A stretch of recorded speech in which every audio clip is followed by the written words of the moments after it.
Bapak dan Ibu yang saya hormati, kita masuk ke bagian berikutnya. Kemarin kita sudah membahas pada bagian yang pertama terkait pemahaman konsep deep learning. Sehingga Bapak dan Ibu sudah bisa punya gambaran bagaimana sebenarnya konsep deep learning itu. Selanjutnya kita pada bagian yang kedua ini, kita akan bahas satu lagi yang tidak kalah pentingnya, yaitu bagaimana kerangka pembelajaran dari konsep deep learning ini akan kita lakukan. Begitu, mari kita ikuti penjelasan lebih lanjut. Selamat mengikuti. Pak Menteri mencoba mengakumulasikan ya kerangka deep learning itu, kerangka kerja deep learning itu dalam bentuk gambar seperti ini, Bapak dan Ibu. Di sini sudah tertuang jelas apa itu yang kita sebut kerangka pembelajaran, kemudian pengalaman belajar, prinsip pembelajaran, dan dimensi profil lulusan. Tapi nanti kita akan coba untuk mengupas satu-satu sebagai tambahan informasi sehingga nanti kita lebih memahami, oh ternyata deep learning adalah seperti ini. Oke, baik Bapak dan Ibu sekalian. Di dalam kerangka ini kita bisa melihat, ya Bapak dan Ibu sekalian, kerangka pembelajaran kita itu meliputi lingkungan pembelajaran, pemanfaatan digital. Nah, tadi kita sudah sebutkan bagaimana masa depan ya. Maka pemanfaatan digital ini sangat perlu, kemudian kemitraan pembelajaran dan praktek pedagogis. Nah, ini untuk kerangka pembelajarannya. Kemudian bagaimana pengalaman belajar itu bisa dilakukan? Maka ada siklusnya dari kegiatan memahami, mengaplikasi, dan merefleksi. Jadi ini proses yang perlu difahami oleh para pendidik dalam menyampaikan pesan-pesan informasi atau pembelajaran yang dilakukan di satuan pendidikan. Kemudian berikutnya prinsip pembelajaran. Nah, ini prinsip pembelajaran yang nantinya akan kita bahas banyak di dalamnya, yaitu terkait kebermaknaan, kemudian berkesadaran, dan menggembirakan. Mindful learning, meaningful learning, dan joyful learning. Nanti kita akan bahas lebih lanjut ini. Itu Bapak dan Ibu, dan yang terakhir adalah dimensi profil lulusan. Kalau kemarin di tahun sebelumnya di kurikulum Merdeka itu ada istilah profil pelajar Pancasila. Apakah sama dengan profil pelajar Pancasila? Nanti kita bahas lebih lanjut. Baik Bapak dan Ibu, saya lanjutkan. Yang pertama adalah kerangka pembelajaran. Di dalam deep learning atau pembelajaran yang mendalam, Bapak dan Ibu, kerangka pembelajaran kita ya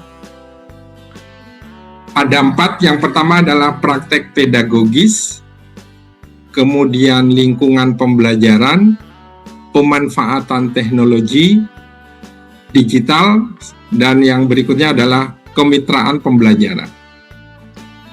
Praktek pedagogis maksudnya adalah strategi mengajar yang dipilih oleh seorang guru untuk mencapai tujuan belajar dalam mencapai dimensi profil lulusan. Nah, Bapak dan Ibu, praktek pedagogis ini seorang pendidik itu diharapkan punya strategi di dalam menyampaikan pesan-pesan atau pembelajaran di sekolah atau di kelas. Sehingga pembelajaran yang dilakukan nanti memang benar-benar berfokus pada pengalaman belajar peserta didik. Autentik, mengutamakan praktik nyata, mendorong keterampilan berpikir tingkat tinggi, tadi yang kita sebut dengan higher order thinking skill tadi. Dan ada kolaborasi di dalamnya. Nah, ini adalah kerangka pembelajaran deep learning tadi.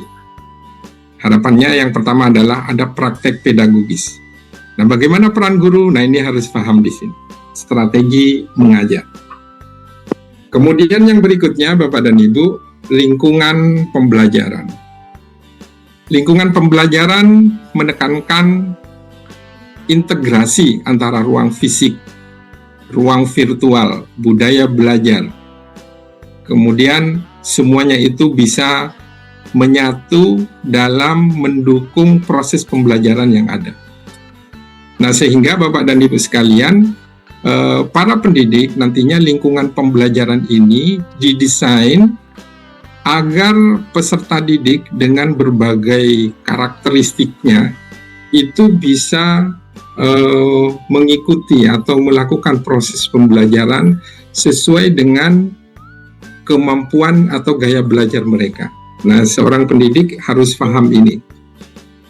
Kalau ini tidak diperhatikan, maka di dalam sebuah kelas, semua anak akan dipukul rata. Semuanya punya kemampuan yang sama, padahal tidak seperti itu. Sama halnya kalau kita pergi ke kebun binatang, misalkan Bapak dan Ibu, maka di situ kita akan ketemu dengan burung, kemudian akan ketemu dengan buaya, ketemu dengan gajah, ketemu dengan kambing di situ. Semuanya akan ketemu di situ, banyak. Semuanya ada di dalam lingkungan. Jadi itu sama Bapak dan Ibu, kalau kita istilahkan dengan peserta didik kita. Mereka punya karakter masing-masing, gitu. Dan mereka punya kelebihan pada bidangnya masing-masing. Selanjutnya adalah pemanfaatan teknologi digital. Nah, ini Bapak dan Ibu, ke depan teknologi digital tidak bisa kita tinggalkan. Mau tidak mau, gitu ya. Sekarang kita melakukan kegiatan Zoom meeting ini sudah pakai teknologi. Di lembaga sudah pakai namanya proyektor, LCD proyektor. Pakai yang namanya laptop sebagai perangkat pendukung. Ada internet. Itu tidak bisa kita pungkiri dan tidak bisa kita hindari. Jadi teknologi digital akan ikut menjadi bagian di dalam mendukung proses pembelajaran ini. Nah, apakah itu berdampak positif atau negatif? Tinggal bagaimana kita mendesain pembelajaran itu dengan cara yang baik, Bapak dan Ibu sekalian.